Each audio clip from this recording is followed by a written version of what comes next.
اور اسی کے ساتھ ایک نیا یو ٹرن آیا جو کہ انتہائی غیر متوقع ہے، جس کی وجہ سے امریکہ اب خائف ہے اور پریشان ہے۔ بلکہ وہ لوگ جو پہلے مہنگائی کے خلاف احتجاج کر رہے تھے، جب ٹرمپ نے دھمکی دی تو یہی لوگ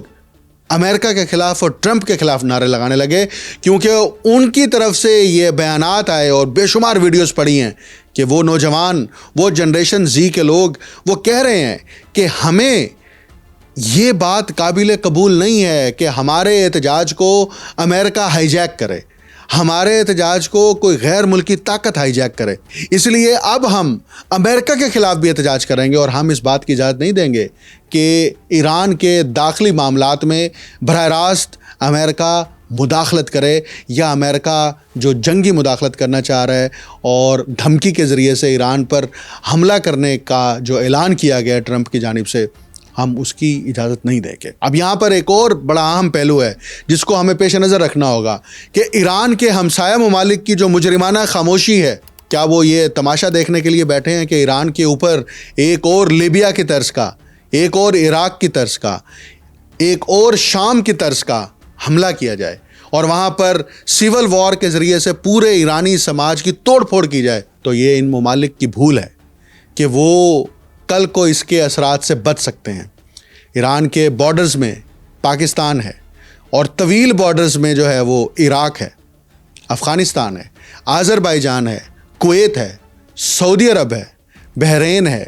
متحدہ عرب امارات ہے، ترکمانستان ہے، آرمینیا ہے اور ترکی ہے۔ یہ وہ ہمسایہ ممالک ہیں جن کی اپنی قومی شناخت مسلم سماج کی ہے، جن کی اپنی قومی حکومتوں کی شناخت اسلامی ہے، لیکن وہ ایران کے گرد گھیرا تنگ کرنے والے امریکہ کی اس دھمکی پر خاموش ہیں۔ اور یہ خاموشی پر اصرار نہیں ہے، یہ مجرمانہ ہے، کیونکہ یہی خاموشی لیبیا کے میٹر پر اختیار کی گئی تھی، یہی خاموشی ہمیں عراق کے میٹر میں نظر آئی، یہی خاموشی ہمیں مصر کے اس وقت کے خانہ جنگی کی صورت میں نظر آئی، یہی خاموشی ہمیں تیونس کی صورت میں نظر آئی۔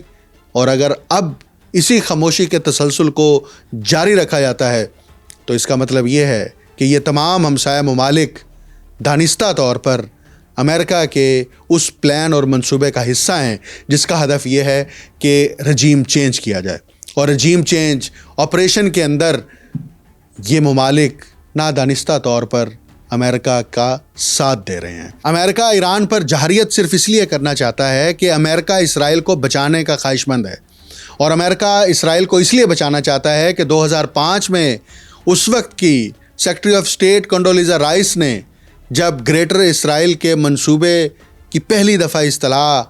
شروع کی تھی تو اس کے بعد یہ واضح ہو گیا تھا کہ اس خطے کے اندر اسرائیل کی ایکسپینشن ضروری ہے، اور اسرائیل کی ایکسپینشن کے اندر جو سب سے بڑی رکاوٹ ہے وہ آج بھی ایران ہے، کیونکہ ایران اپنی دو ٹوک پالیسی سے پیچھے نہیں ہٹا، اور وہ پالیسی کیا ہے؟ قومی خود مختاری، داخلی آزادی اور اپنے قومی فیصلے قومی مفادات کے تحت کیے جائیں۔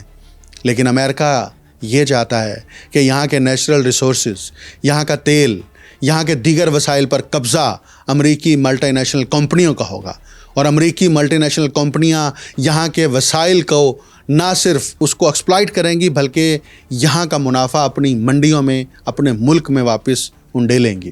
اور یورپی میڈیا آج بھی یہ پروپیگنڈا کر رہا ہے اور بار بار یہ پروپیگنڈا کر رہا ہے کہ ایران کے اندر جو ایران کی عوام ہے وہ ایٹ لارج سکیل ایک تبدیلی چاہتی ہے، اور اس کے لیے ایک ٹپیکل ٹرم استعمال کی جا رہی ہے۔ اس سے اندازہ ہوتا ہے کہ امریکہ اور یورپی میڈیا کس حد تک خوف کا شکار ہے کہ ایران کے اندر ملا رجیم ہے، ملا رجیم کو ختم ہونا چاہیے۔ ایران کی اپنی آبادی، ایران کا اپنا جمہوری نظام جو ہے وہ اس بات پہ کبھی تیار نہیں رہا کہ غیر ملکی طاقتیں ایران کے اندر انٹروین کریں، اور یورپی میڈیا ہی یہ خبریں شائع کر رہا ہے، یہ خبروں کے اوپر پروگرام کر رہا ہے، تبصرے کر رہا ہے، کالم جاری کر رہا ہے کہ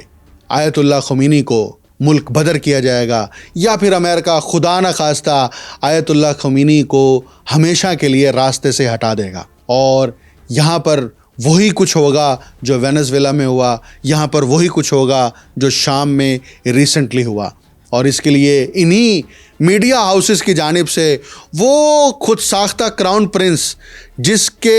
والد محترم کے ہوتے ہوئے ایران کے اندر فسطائیت تھی،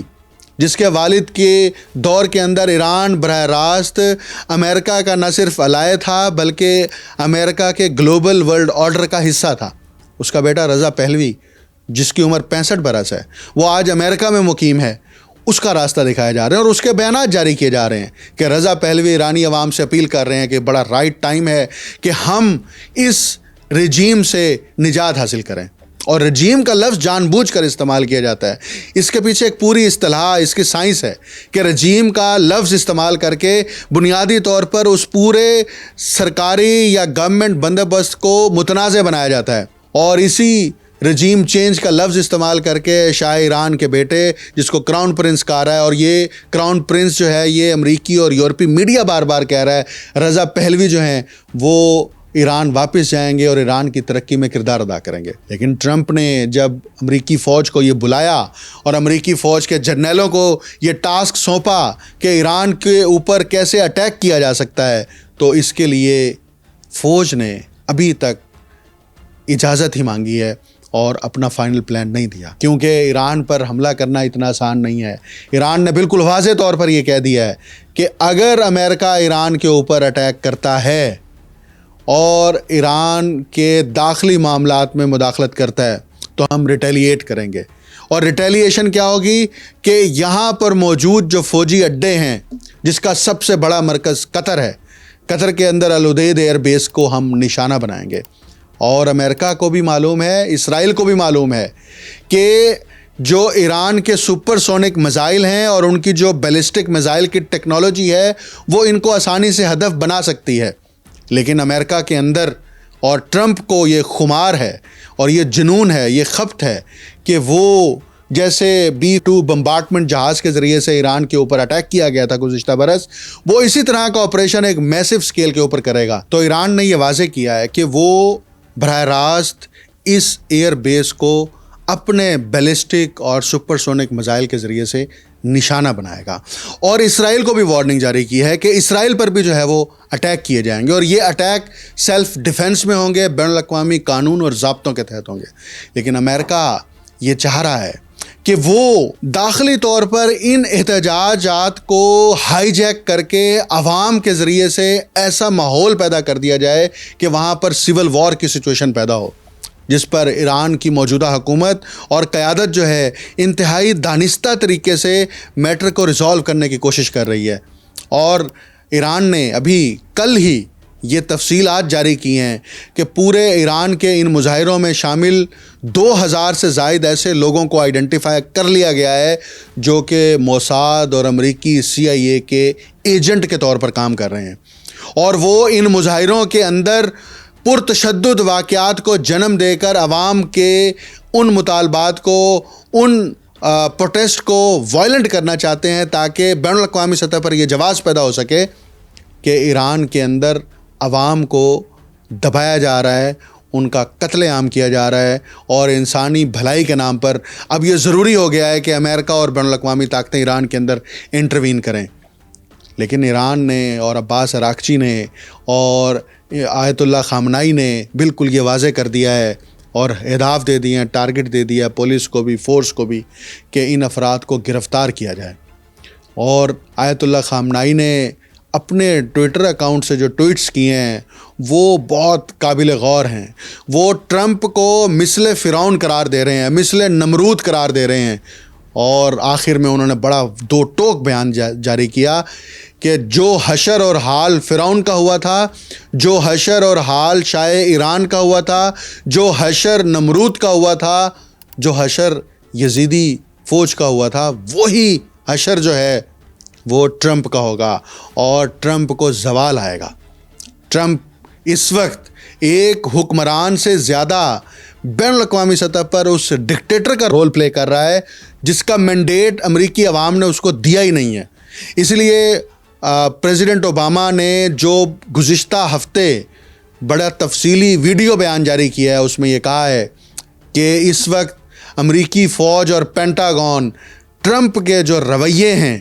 اور ٹرمپ کے جو ممکنہ اقدامات ہیں اس سے پریشان ہیں، اور ٹرمپ اس وقت امریکی مفادات کے لیے کام نہیں کر رہے. اب ٹرمپ کس مفاد کے لیے کام کر رہے ہیں؟ یا تو وہ ڈیپ سٹیٹ کا مفاد ہے جو امریکہ کے اندر آپریٹ کر رہا ہے، جس کا پورا انحصار وہاں کی جنگی مشینی کے اوپر ہے، وہاں کی جنگی اکانومی کے اوپر ہے، کیونکہ جنگ لگے گی، اسلحہ بنانے والی ملٹی نیشنل کمپنیوں کو منافع ہوگا، اسلحہ بنانے والی کمپنیوں کی جیبوں میں ڈالرز آئیں گے اور ان کا اسلحہ فروخت ہوگا. اور اگر ٹرمپ جو ہے وہ اس وقت ڈیپ سٹیٹ کے ہاتھوں یرغمال بن چکا ہے تو پھر یقیناً امریکی عوام کو یہ سوچنا ہوگا کہ ٹرمپ کے جاہرانہ رویے اور دنیا کے آزاد اور خود مختار ممالک کے اوپر حملوں کی سنگین دھمکیاں، گرین لینڈ کے اوپر حملہ کرنے کی دھمکیاں، کیوبا کے اوپر حملہ کرنے کی دھمکیاں، اسی طرح میکسیکو کے اوپر حملہ کرنے کی دھمکی، یہ وہ رویہ ہے جو ٹرمپ کی سرشت میں شامل ہو گیا ہے. اور ٹرمپ نے اس کی طرف اشارہ کرتے ہوئے یہ کہا کہ اگر مڈ ٹرم الیکشن کے اندر ڈیموکریٹس ہمیں شکست دے دیں گے تو ڈیموکریٹ سب سے پہلے میری امپیچمنٹ کریں گے اور ٹرمپ کی امپیچمنٹ بنے گی. ٹرمپ کا جو یہ دعویٰ ہے کہ وہ دنیا کے اندر امن قائم کرنا چاہ رہے ہیں اس لیے ان کو نوبل پیس پرائز دیا جائے، یہ دعویٰ جھوٹا ہے. اور ایران کی عوام اس وقت ڈٹ گئی ہے اور ایران کا خود داخلی نظام جو ہے وہ اس وقت نہ صرف امریکہ کو، اسرائیل کو اور یورپی ممالک کو یہ واضح پیغام دے رہا ہے کہ ہم اپنی قومی سالمیت پر داؤ نہیں لگائیں گے. تو ایسے میں ایران کے جو قریب اتحادی ہیں، چین ہے، روس ہے، ان پر بھی ذمہ داری عائد ہوتی ہے. چین اور روس محض اپنے اتحادیوں کو ایسے امریکہ کے آگے بے بس اور لاچار چھوڑتا رہے گا تو کل کو روس اور چین کے ساتھ بھی کوئی کھڑا نہیں ہوگا. اور روس اور چین اپنی بین الاقوامی سطح پر طاقت کا اظہار کریں، ان کے پاس پلیٹ فارم ہے، سیکیورٹی کونسل ہے، اقوام متحدہ ہے. اگرچہ امریکہ کا براہ راست اس کے اوپر کنٹرول ہے، لیکن یہ معاملات صرف بیانات تک نہیں رہنے چاہیے. اور ایران کے ہمسایہ قریبی ممالک اگر اس آگ کو ابھی محسوس نہیں کر رہے تو یہ آگ کل کو ان کے گھروں کو بھی جلائے گی اور تب بچانے والا کوئی نہیں ہوگا. گریٹر اسرائیل کا خواب، اس کے اندر ایران ہمیشہ بڑی رکاوٹ رہا ہے اور رہے گا. ایران کی عوام آج بھی اپنی قومی سلامتی اور خود مختاری کے لیے پرعزم ہے اور اس کے تحفظ کرنے کے لیے اپنی جانیں دینے کے لیے بھی تیار ہے. امریکہ اس طرح کی انٹروین کر کے ایک نیا منصوبہ رضا پہلوی کی صورت میں ایران میں نافذ نہیں کر سکتا اور اس کو کامیابی نہیں ملے گی. یہ وقت ثابت کرے گا. مجھے ڈاکٹر اکمل سمرو کو اجازت دیجیے. اللہ حافظ.